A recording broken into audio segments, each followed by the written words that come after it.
What up, what up, what up? It's your boy Big Vern coming to you live from the App Stupid Studios. App like you got some sense. Smash the like and subscribe button. We like it when you do that. Also, if you're digging us, follow us on our socials. They're going to drop right. And as always, you can fund the madness directly through the Cash App at Vern. $, that's Vern. $, Vern Dollars, DOLLAZ. Got some stories for you today coming to you from the football scoop in Zach Barnett and Tybo Rogers. I didn't know much about this story, but it is heartbreaking. It's concerning, and I think is a cover-up. I think there's actually a cover-up on what was going on and what happened and why people were trying to get away from there.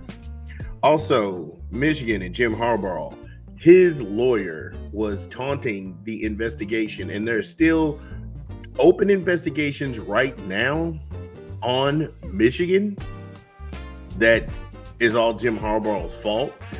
And we'll get into that, and then finally we'll round the bases when we talk about Justin Jefferson. He's doing the Gwitty on the Vikings and skipping voluntary workouts until he gets a bigger bag. And that story comes out of Yahoo Sports. So it's an action-packed Friday, a wet Friday here in the Midwest.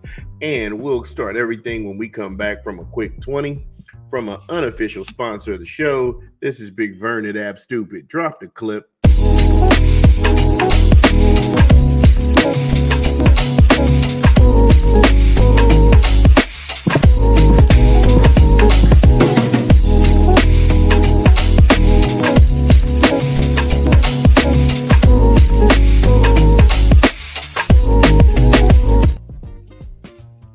Man, that looked good. Okay, there is McAllister's.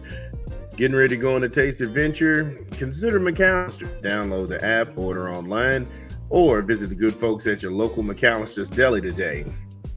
Try the club, the McAllister's Club, or the King Club Wrap.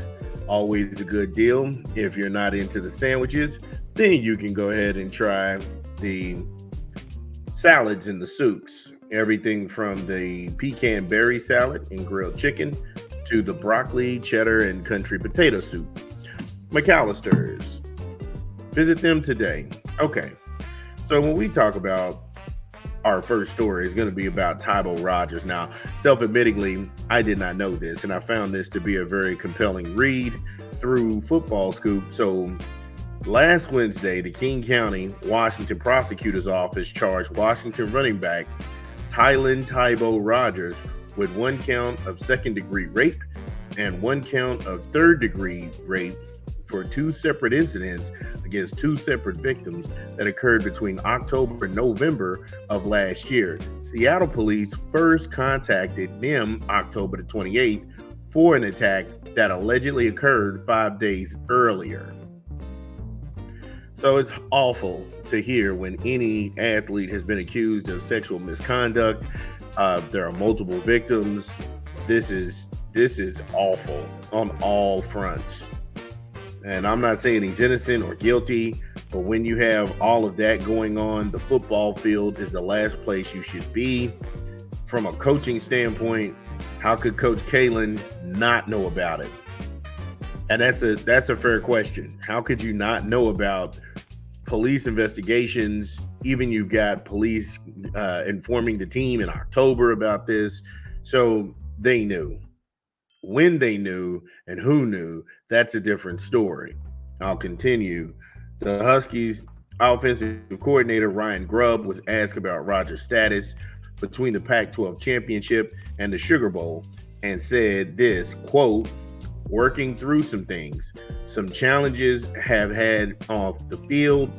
I can't comment on what it is, what exactly, but Tybo's done a great job with being here, listening to directions, working through this moment, and being a good steward of the team.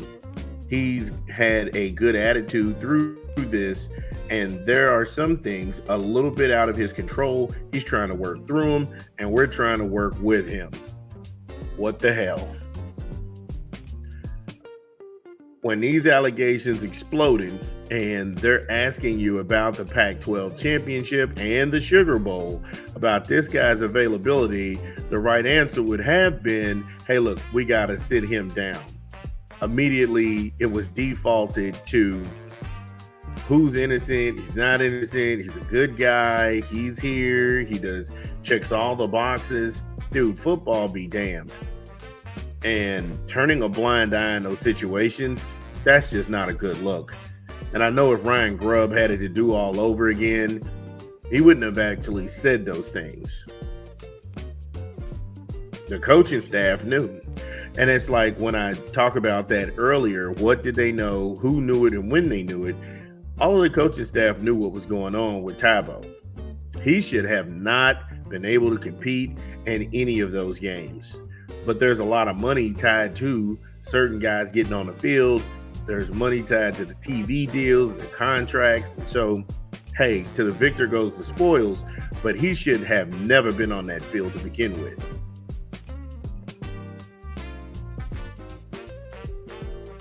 I'm just like, a guy with that much baggage, you can't put him out there. And at what point do you draw the line?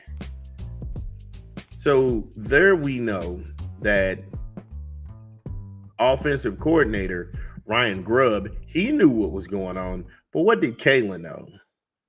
And then Coach Kalen, who was asked about Rodgers' absence between the Pac-12 title game, and said, yeah, he just wasn't available to us. This is hard to hear, that the adults are turning a blind eye to an athlete's alleged criminality in pursuit of football championships, because he was able to come back and play 2 games after his suspension was handed down. What did the coaches say in his defense? Now, Coach Kalen said in a statement released Thursday, while I am not able to comment specifically on the situation involving an individual at my former institution because of federal privacy laws and the ongoing criminal matters, I do want to make it clear that I take any allegation of sexual misconduct very seriously. I always have and always will follow established institutional policies and procedures to ensure prompt reporting and proper handling of allegations by the appropriate authorities. That's a word salad. That is a word salad, ladies and gentlemen, to dodge any accountability. And I will go ahead and tell you, but I can't because of federal privacy laws. Yeah. Coach Kalen knew about it. Grubb knew about it. He commented on it.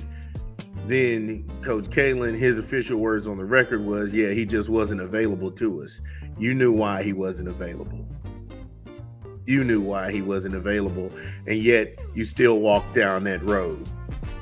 And I always, to me, when I seen so many pieces of an administration leave, because remember, the athletic director that they hired, 6 months, they hired him in August to take over the program. He now left and he's at Nebraska. Coach Kalen is down in Alabama, and he's bought the majority of his staff with him. Even Rodgers tried to leave and go through the transfer portal. And all of these investigations are still open. So these people, thank God the Alabama job came open, because it looked like that's where that was going to go, because Coach Kalen did not sign or renew his extension with Washington. So he was looking to go ahead and get out of there anyway. It just so happens the whole Alabama thing opened up, and then he was able to go ahead and get out of there like scot-free and clear. And even when we covered on this piece, the athletic director who left Washington for Nebraska, when we covered it, they pointed to the reason that the athletic director left was his inability to get Coach Kalen to sign again for that extension. And now all I'm talking about, that statement that Coach Kalen released, was political speak for I can't go into the details, but we follow protocol. I can't tell you what protocol is, and I'm hiding behind federal privacy laws to not implicate myself or others on my staff. That's a cowardly statement. And if you read between the lines, that's what he gave you. That's what he gave you. Now check the timeline. Washington season ended June the 8th. Coach Kalen left Washington January the 12th, and Rodgers entered the transfer portal January the 19th. The AD, Troy Dannon, now at Nebraska, declined to comment to the Seattle Times. Rodgers exited the portal and recommitted to Washington 10 days later. Why did he do that? He's seen the writing on the wall and he wanted to come back. However, there was already 2 open investigations into his criminality. And it had to be something in him to have this feeling that no matter what I do, football is always going to exonerate me. And so these guys are going to let me play. What's the worst that could happen? This is horrible. This is horrible. So you have it. The coach who knew about the situation and still let him play. You then have said player trying to get out of town via the transfer portal, and the AD who left refusing to comment on the story. Also, if Coach Kalen left on the 12th and Rodgers hit the portal on the 19th and then exited the portal on the 29th and recommitted to the program, who talked him into staying? Because that's a fair point. When all of that broke loose, Washington, they moved to go ahead and get Jed Fish out of Arizona. And I'm sure Jed Fish didn't know anything about any of this, because as soon as he did, he just suspended him indefinitely from facilities, from practice. He was gone. He was gone. And so now you're, like I said, for this Tybo Rodgers, hey, look, man, you got to go through the system. We'll watch it and see how these things play out. But there was definitely a cover up at Washington on a win at all costs mentality. And you can't sit up here and say that in one breath you take any kind of sexual misconduct seriously, and then on the other hand, you turn around and let a guy play who's accused of multiple victims in one season. Multiple victims in one season. So, yeah. That thing, do as you will. We got a lot more show to go. I'm going to talk some Jim Harbaugh and Michigan and why he's still around. And then we're going to close that out with Justin Jefferson going all the way to the bank on the Vikings.